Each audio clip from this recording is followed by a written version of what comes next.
you. Prayer before car ride. God held you in his hand and carried you from point A to point B safely and sound. We don't always realize that, but a car ride is more dangerous than a shark will die on the road than in the water. But I think a couple that God has answered for me specifically. Actually, I thought of a fun one. I think God has a sense of humor sometimes. But I was in the car one time and I was just kind of watching the road and I was thinking to myself, if I really needed it and if God thought it was right for me, would he give me a sign in like a time of need or a time of like trial? And as we were driving, we passed a sign. It was for some law firm or whatever, but it just said in big bold yellow text, "Yes, he will." And I was like, that is the most literal sign I could ever see my entire life. And I always think about that.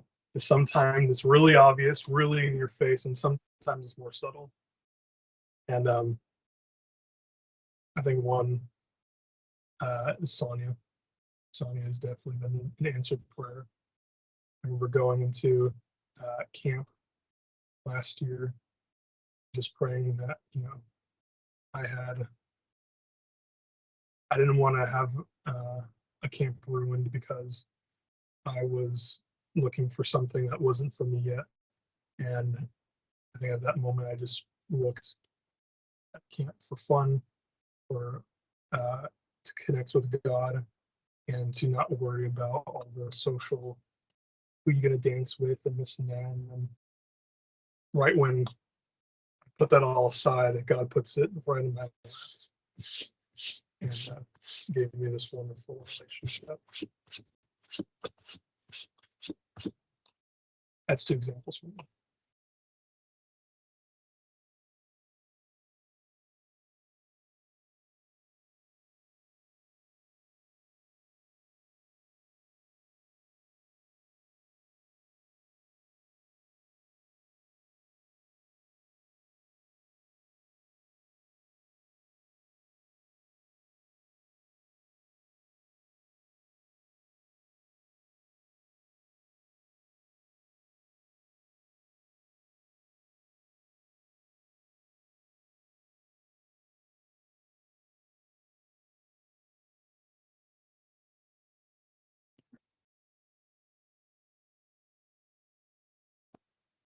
Hello? Can you hear me? Hello? This is Emma's dad. I don't know how to make this video go to me. Oh, I'm eating. I was eating lunch. I was listening to you guys. Emma and Blair are just goofy. Blair's a little younger, and she's spending the night tonight, and so they're just being goofy. And they ran into Emma's room. So I was just listening to Asa and you guys talk about all this while I was eating my dinner. I mean, but a good discussion. I mean, I could go. You mean go check on them? Let's just leave it alone. I mean, do what? Do you want to answer the question? The time when God answered a prayer in my life. Oh man. Let me think. There's just been so many. It's hard to think about it. Okay, yeah. So this is an interesting one. When I was 19, after my freshman year in college, I went home and I was working 40-hour weeks in my dad's shop, and the second week of that in college, I pretty much quit keeping the Sabbath in terms of not going out on Friday night.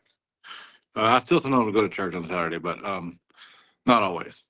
Well, so when I got home for the summer, I was back with my parents and doing the church, doing the regular church life again. And it was 2 weeks after my I'd come home from the summer and I had been working, of course, 2 weeks, Monday through Friday, and then I'd gone to church and I was out all night Saturday night, like going home, I took some guys to Whataburger. We ate at like 4:30 in the morning. Took them home like 5:30 in the morning. I was driving home. I was about 3 miles from my parents' house and I fell asleep. I went off the road, hit a tree. Don't remember any of it. I was in a coma for like I don't know. I was blacked out for 21 days, and then my dad said my eyes opened, and they said, "Oh, he's gonna live," but I don't remember any of this.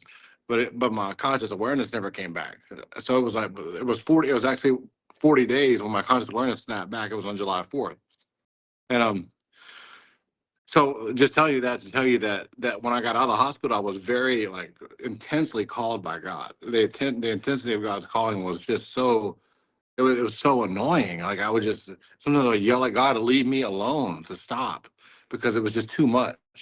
Like he would not stop, and it just exhausted me. I didn't really want to do it. You know, I tried to prove it wrong. I did all these things I could do. I'd go talk to Mr. Franks and I would take every angle I could, and he would always, overturn it. But I knew he was right. And so then one time when I was I don't know what year it was. I think it was 1997. Yeah, it was late 1997, maybe like summer 1997. And I asked God to give me like the promised land of business after 7 years of my rehab and recovery. And so I had the wreck on May 25th of 1997. Well, so I'd asked him that sometime after that, of course. When I went through the coma and all that, it was out and in rehab. So probably November, December 97. But dude, on I think it was May 23rd, 2004, I was at a free public seminar for this advertising company. And after the seminar was over, it was awesome. It was just so powerful about words, and he had a lot of good biblical things to talk about. Like he was evangelical type, but he spoke very with great wisdom. I recognize that.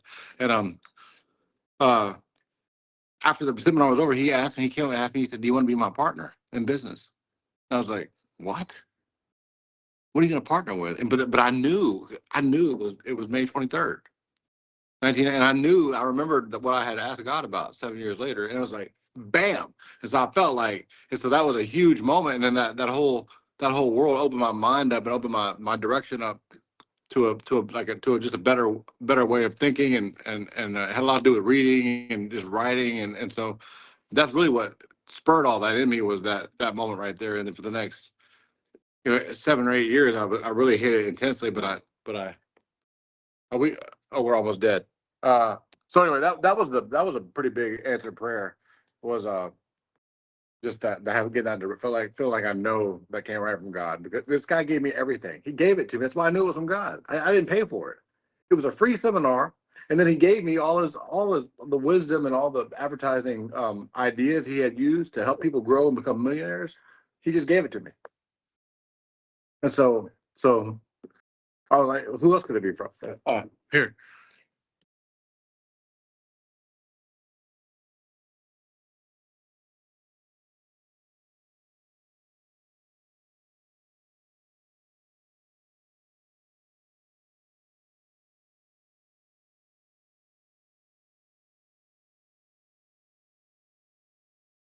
I'm sorry, what were you saying? I missed it. What you saying? What?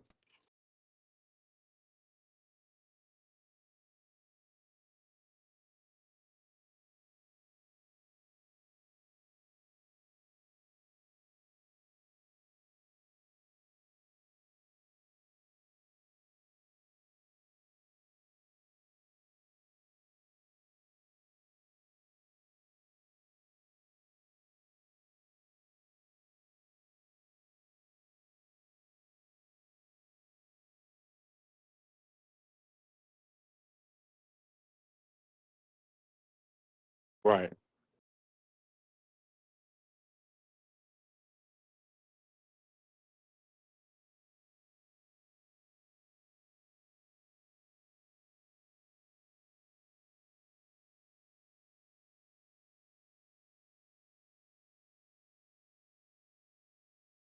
Right.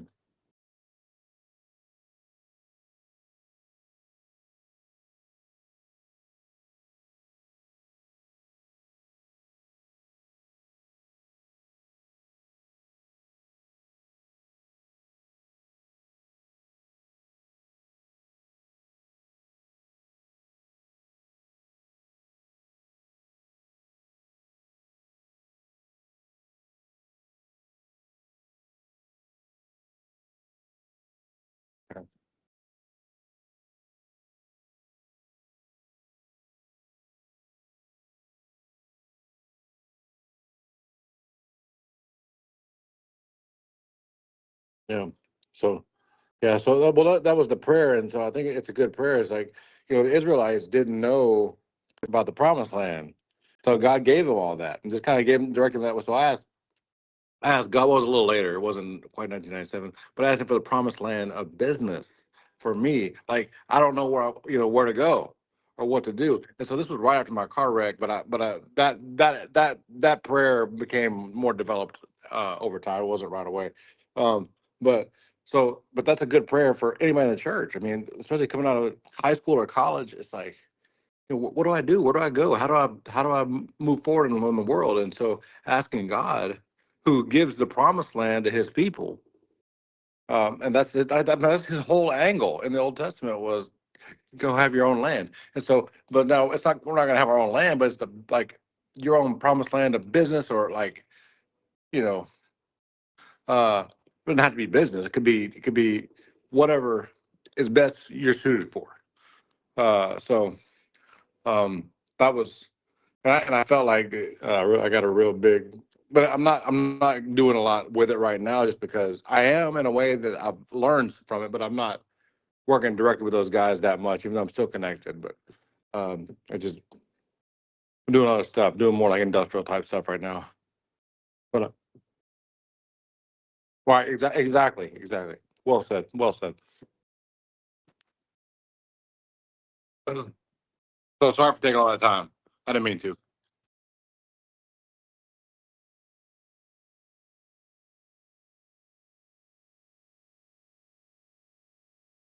Um, I mean, the way that I have prayed in my life has changed a lot, and I think that's just a part of growing up. It all started out with all of us, obviously, just like following along with our parents. It's something we do at dinner, it's something we do at church, and something that I didn't really think a lot about until maybe I was like in first year of middle school, probably. But I think in the past 2 years, it's like changed the most because I've moved a lot more into that personal conversation with God that we've been talking about. Like Asa brought up, it's not just like a ritual that like we do every day. I mean, obviously we want to pray every day, like as much as we can. It's good for us. It's good for our relationship with God. But I've learned to create it like an ongoing thing in my everyday. So I have Mr. Sandilands. I grew up with him as my pastor in Louisiana. He's always been like a big inspiration to me. He's so kind. His wife is so sweet. I love her as well. But he was our dorm dad at Athens, and he explained it to us in a really nice way that God is not just our Father in heaven, but whenever we talk to him and have those conversations, we can almost imagine it like he is our actual father, like how our dad wants to know what's going on with us, wants to hear about it, wants to take care of us. And if there's anything troubling us, he wants us to talk to him about it so that he could help us out. And I also like treat him like my father in prayer just as much as I treat him as like my actual dad, because it it creates this sense of like closeness that I think has really helped my walk. And I'll be like going throughout my day and I'll just be thanking him for my beautiful surroundings, especially since I've moved here to college, like I think 3 days ago now. It's just been a lot of walking around campus and a lot of like small, short prayers of thanks and a lot of really long prayers of thanks at night. And one thing that I had been praying about more recently was my help with my financial aid, because even though I chose this place because they gave me the best offer and they helped me out so much, I still had about what I thought was like $7,000 left to cover in loans and whatever I could put forth. And that I was a little bit nervous about, but everyone I talked to about, my guidance counselor and like my high school counselor and my parents, they all thought that it was completely worth it and this college is really good and I'm going to get a lot out of it. And I trusted that, but it was still lurking over my head and I was kind of stressed about it because private loans have way higher interest rates, obviously. And that would just be like really stressful to think about during my time at college. So I went over to the financial aid office today to talk about taking out my loans, and everything is covered actually completely by my federal loans. So I'm gonna have like barely any interest. I have my 5,500 in subsidized and unsubsidized. So it's 3,300 in subsidized and then 2,000 in unsubsidized, which is only like $1,000 of interest, which in the grand scheme of things is not a lot. I could pay it off in 10 years on $65 a month payments after graduating, but I think that I'm gonna pay it off way sooner because I'm going for a doctorate after that. And in my field, I'm going to be making a decent amount of money, but I'm also getting money from my work study. Not all of it has to go towards school anymore. So I'm going to have not only my tuition covered, but I'm also going to have a little bit of spending money to take care of myself to go see Asa in Texas, who was like just now talking about me as a blessing. And actually, I wanted to talk about that too, because that was another prayer. It's like actually the exact same situation that we had going to Sequoia and Athens. In previous years, I had been worried about like who I was going to hang out with, whether like people would like me. And I think every like teenager that goes to camp is always like, ooh, he's so cute. Oh, I want to dance with him. And the year that I met Asa, I was like, I don't want to do any of that. It's not fun for me anymore. It's so stressful, and I just want to have fun and have like a lot of girlfriends while I'm there that I get to hang out with. And that's what happened. But then Asa was thrown in front of me, and we had a really good time dancing the last night of Sequoia. And then he reached out to me, and we texted the whole week after. And I was so like reluctant to talk to him. Like I was like so yeah, how would I stay? It felt like, but he was so kind. And in that time, I knew that it was just such a blessing. And it was not something that I was seeking out, but something that God was presenting to me. And it's something that I'm so grateful for. And I just am, because look where it got us. Like we've been dating for a year now, and I hope like many more. But yeah, that's what I have to say about that.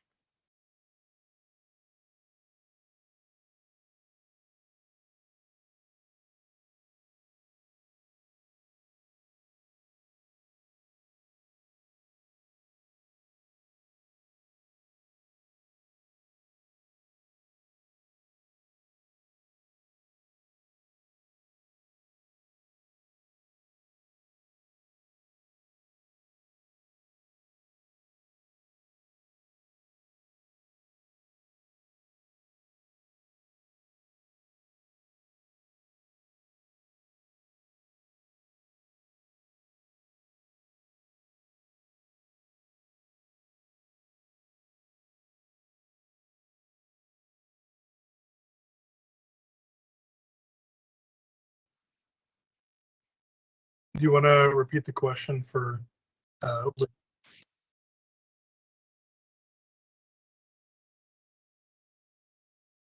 better.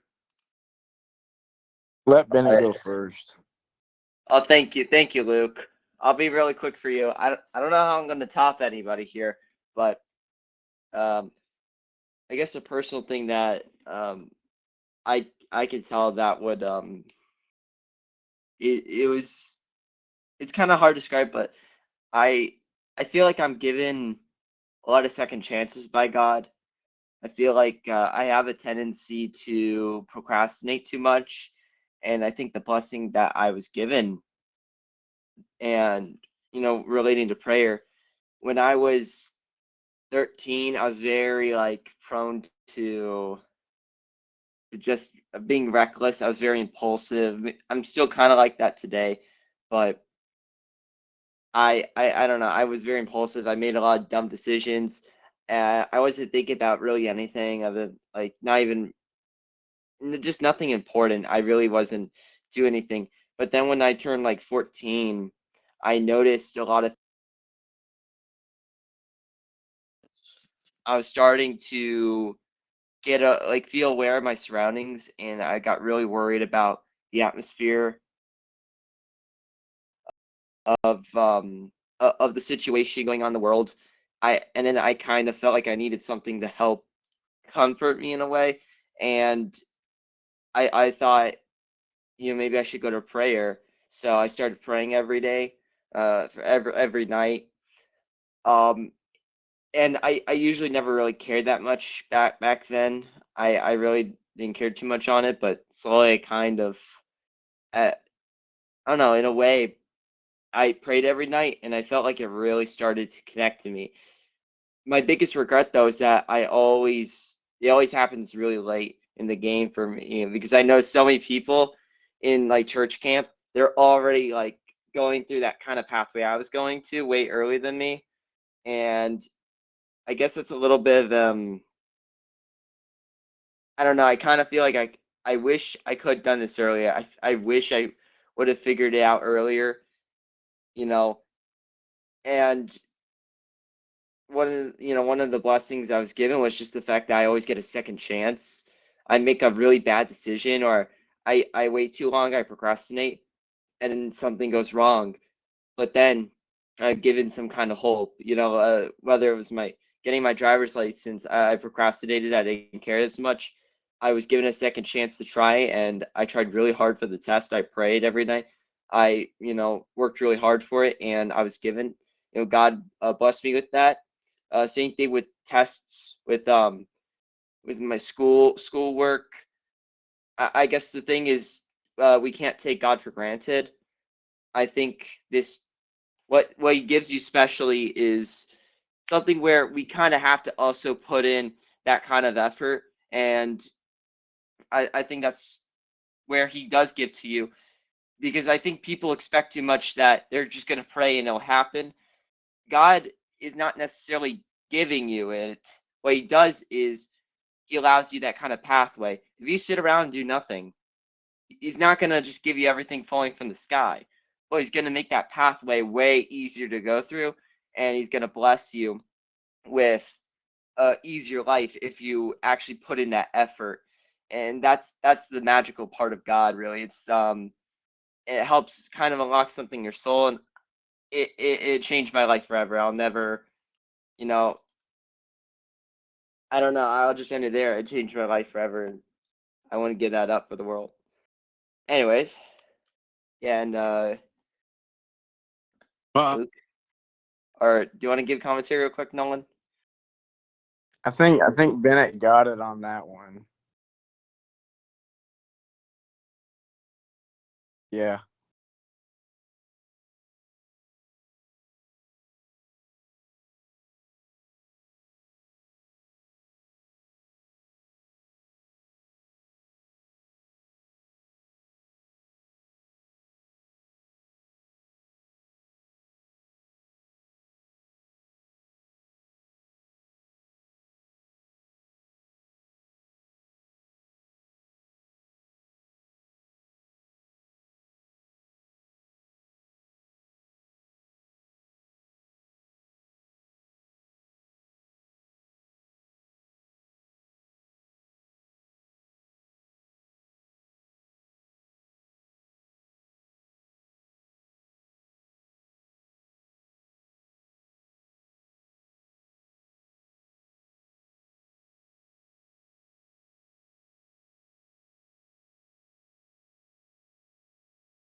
I think Bennett got all the good points, so I think we're good to move on. Like, I'm good.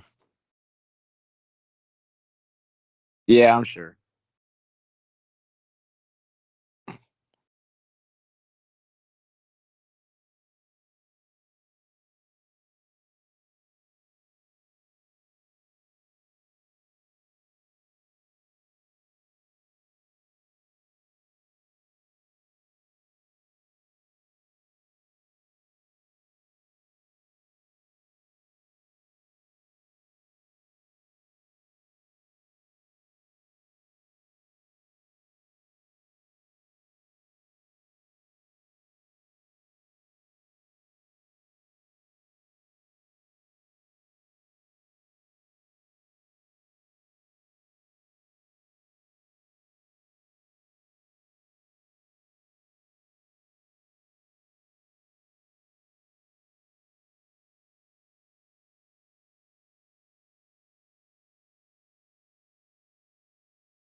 I like that the addition of let your requests be known to God.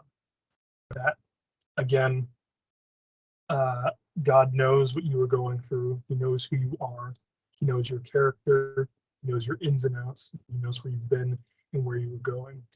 And but God wants to talk to you. He wants you to trust him with your inner feelings. He wants you to let it out. He wants you to talk to him. So let your requests be known to God, and he will consider it. We pray so that our message is brought to God. Jesus will be our messenger, that through him our prayers will be answered. We need to send in a request. It's not going to happen. It's not going to fall in our laps just because we want it to. We need to talk to God.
I think another really big aspect of prayer is faith.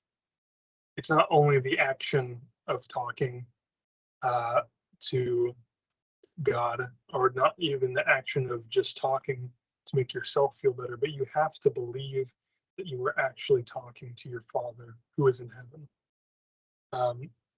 In that scripture that you just brought up, James 5, uh, it says right below in 17, Elijah was a man with a nature like ours, and he prayed earnestly that it would not rain. And it did not rain on the land for 3 years and 6 months. And he prayed again, and the heaven gave rain, and the earth produced its fruit. And that right there, I think, directly connects to Jesus talking to the disciples.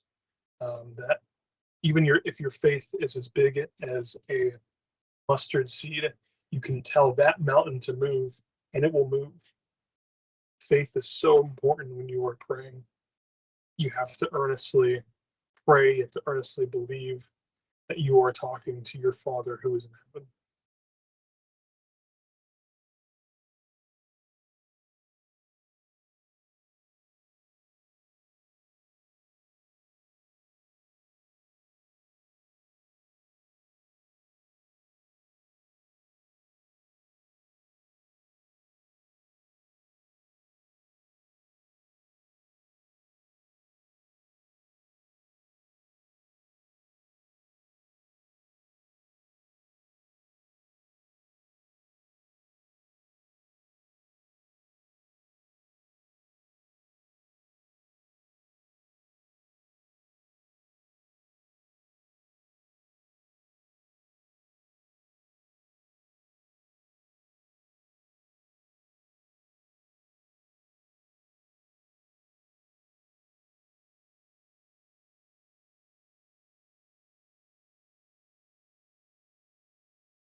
I can start with something. I think I think ending the school year probably was my biggest challenge. Maybe the biggest thing I've ever done, honestly, because that one really scared me, honestly, when push came to shove. I already mentioned this before. I had a problem where I procrastinated too much, and that was now starting to catch up to me when I was in AP Psychology and AP US History class, and what happened was just the we were starting to get the tests in, and then we were getting material, and we had to start preparing for all testing. Same thing with engineering, and I was getting really worried because a lot of the stuff was just coming so fast. It was really slow for the first month, and then the final 2 months of school, they were really starting to push us.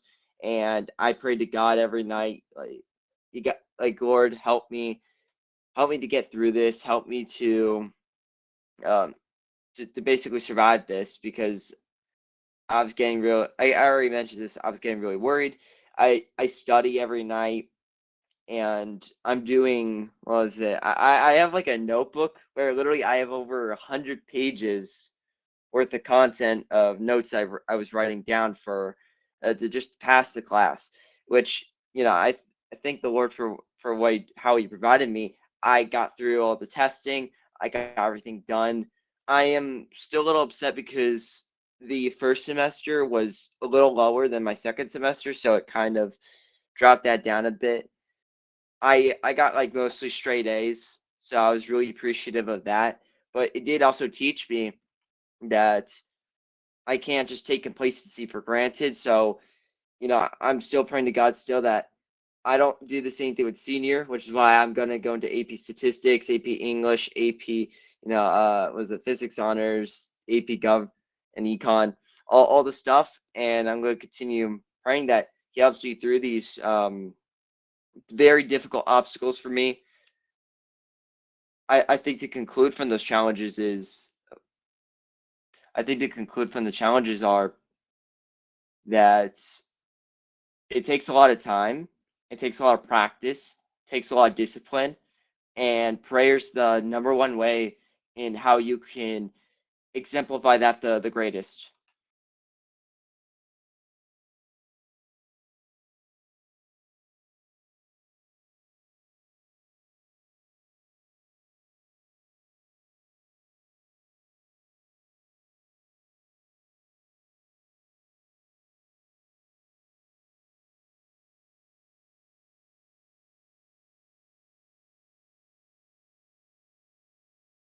I turned my fridge up too high and my Brita is frozen.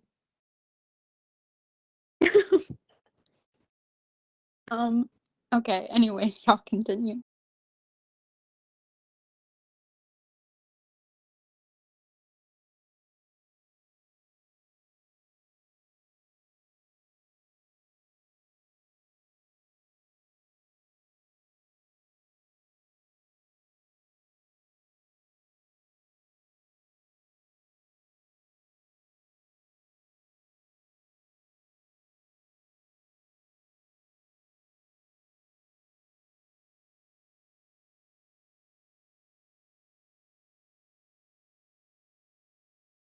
I think a big part of your character is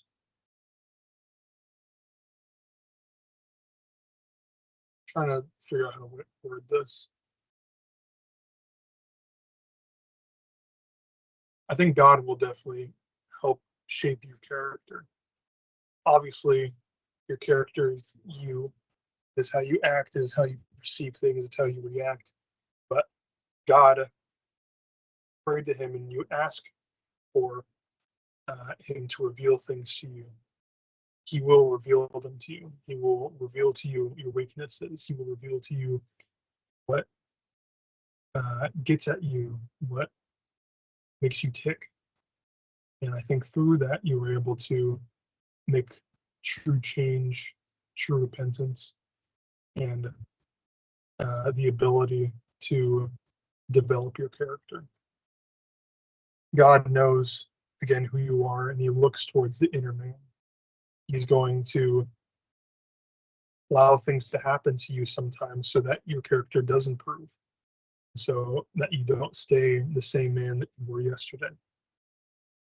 God wants you to change, and he wants you to grow into what he has in store for you and what he has planned for you. So you need to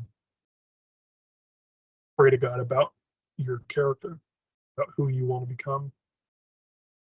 I think that is a big, great deal in becoming who you are.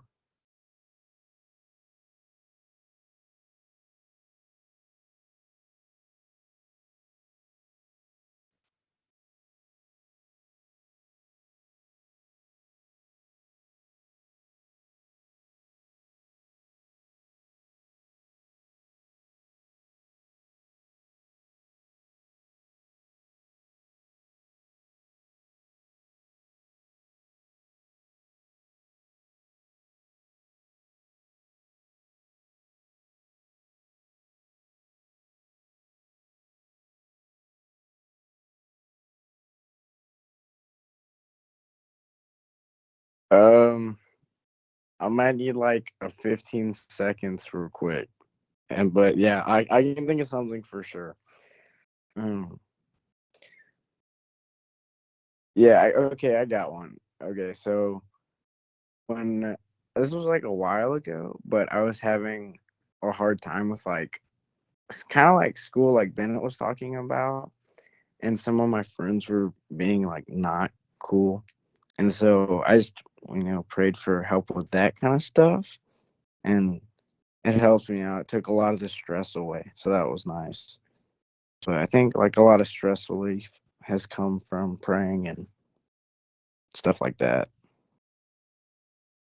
So yeah, nothing crazy, but still good.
Um, I can think of two. One is very personal, but I think um, one challenge for me was moving to Texas.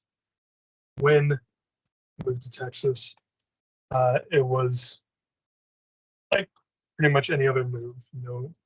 It's kind of scary and it's a lot of stress. Where you're going to be, who you're going to talk to, what's going to happen.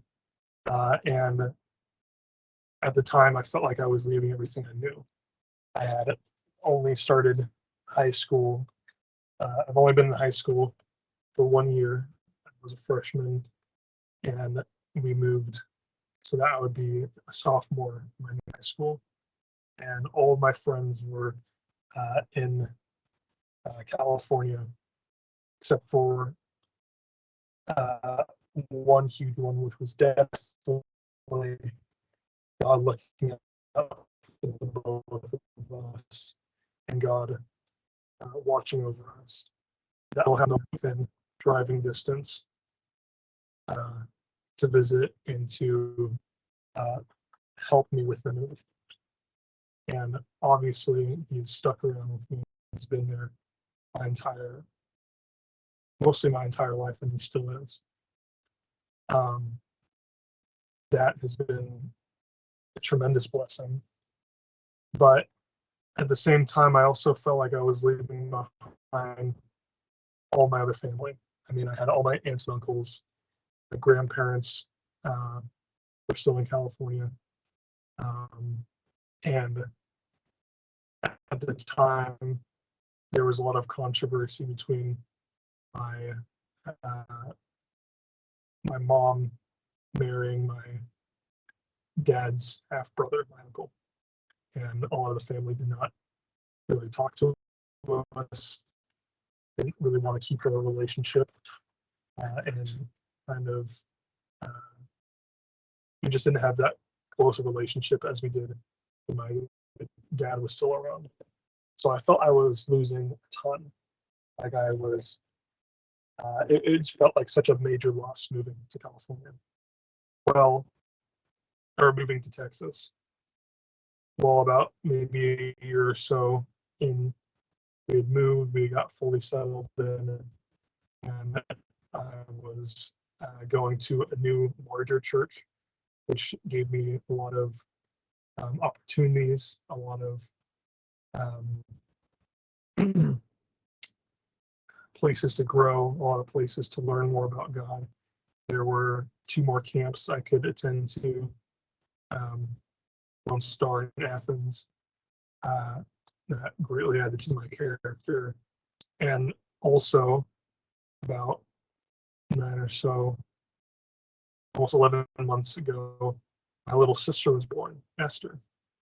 And when I found out that she was being born, I realized that, God, even though I was in that degree of contact with the friends I had before, even though I was in that degree of contact with my family in California, God wanted me to be here.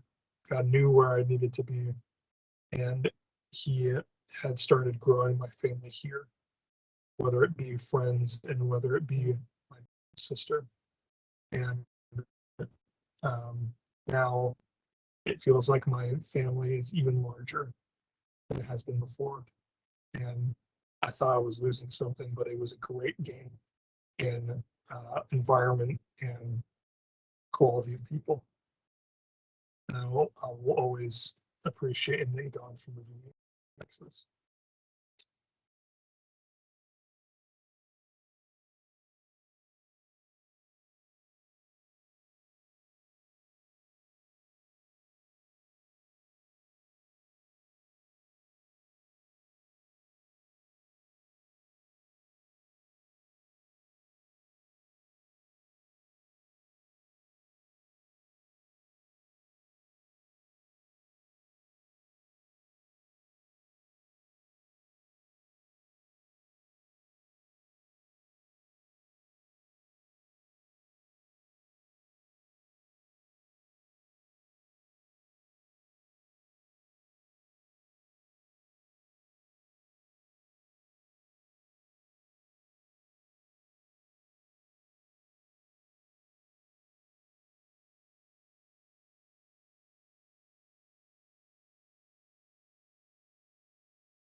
I unfroze my Brita.